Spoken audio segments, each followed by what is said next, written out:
When Jeffrey Epstein, a convicted sex offender surrounded by some of the shadiest people on the planet, says you are the worst person he's ever known, that's not a casual insult. In a newly released email from 2017, Epstein allegedly wrote that he'd met some very bad people, but none as bad as Trump, and even called him dangerous, with not one decent cell in his body. Tonight we're going to break down what Epstein said about Trump, why he said it, what these emails actually show, and what both sides are claiming now that Congress has dumped tens of thousands of Epstein-related records onto the public. Stay with me, because the details are messy. The House Oversight Committee just released tens of thousands of pages of Epstein-related records from his estate and from the Department of Justice. We're talking emails, photos, random notes, a huge trove of material that touches a lot of powerful names. Buried inside that mountain of documents are several email exchanges where Epstein talks about Donald Trump, sometimes casually, sometimes like he's planning PR strategy, and sometimes like he's genuinely disturbed. One of those emails is the one blowing up right now. Let's start with the headline email. In February 2017, just a few weeks after Trump's first inauguration, Epstein allegedly emails former Treasury Secretary Larry Summers. The line that everyone's talking about goes like this: I have met some very bad people, none as bad as Trump, not one decent cell in his body. So yes, dangerous. This is not Epstein talking to some random friend. This is him talking to a former U.S. Treasury Secretary, someone plugged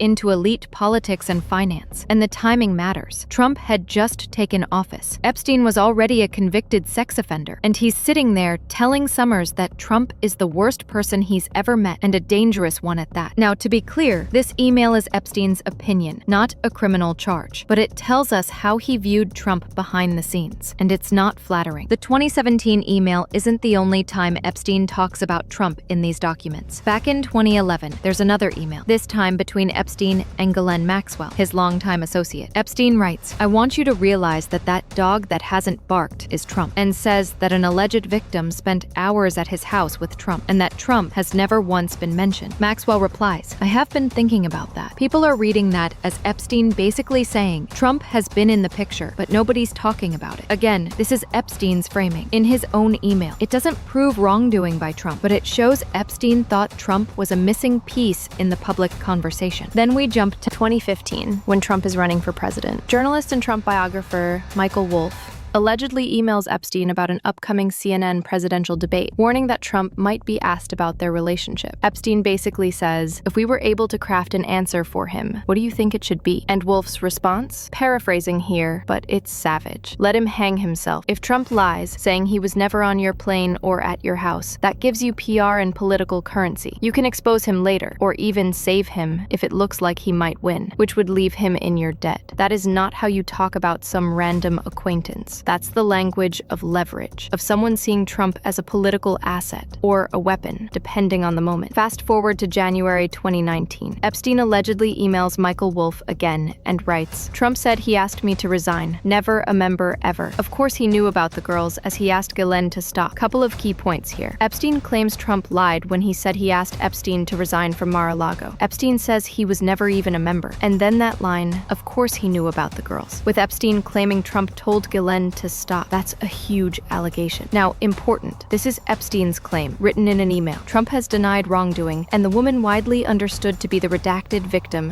Virginia Giuffre, has repeatedly said Trump was not involved in abuse and that he couldn't have been friendlier in their limited interactions. So you basically have Epstein implying Trump knew more than he admitted, while the key alleged victim publicly says Trump didn't abuse her. Both of those facts exist at the same time. So how is the Trump White House responding? A spokesperson told People and other outlets that these emails prove literally nothing and called them a Democrat distraction from Trump's recent political wins, like the end of the government shutdown and fights over healthcare tax credits. Another statement from Press Secretary Caroline Leavitt accuses Democrats of selectively leaking emails to create a fake narrative and calls the whole thing a hoax meant to smear Trump. They repeat a few key talking points: that Virginia Giuffre has said Trump was never involved in wrongdoing, that Trump allegedly kicked Epstein out of Mar-a-Lago years ago for being inappropriate with female staff, including Giuffre, and that any attempt to tie Trump into Epstein's crimes is just political theater. Trump himself has also called the broader Epstein controversy a Jeffrey Epstein hoax, and even mocked his own supporters who keep pressing for more Epstein file releases, calling them weaklings and saying he doesn't want their support. So on one side, you've got Epstein's emails painting Trump as dangerous, borderline insane, and the worst person he'd ever known. On the other side,